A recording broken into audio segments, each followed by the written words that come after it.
வணக்கம். 19ஆம் திகதி ஆடி மாதம் 2024ஆம் ஆண்டு.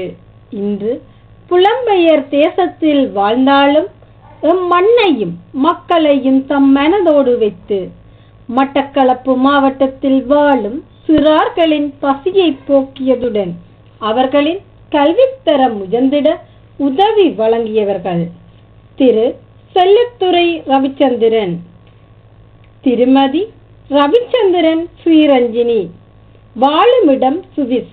இவர்களால் இப்பணிகளுக்காக 100 சுவிஸ் பிராங்குகள் அன்பளிப்பாக வழங்கப்பட்டது. இவர்களை நன்றியுடன் மக்கள் வாழ உதவும் நிறுவனம் வாழ்த்தி வணங்கி நிற்கிறது. நன்றி.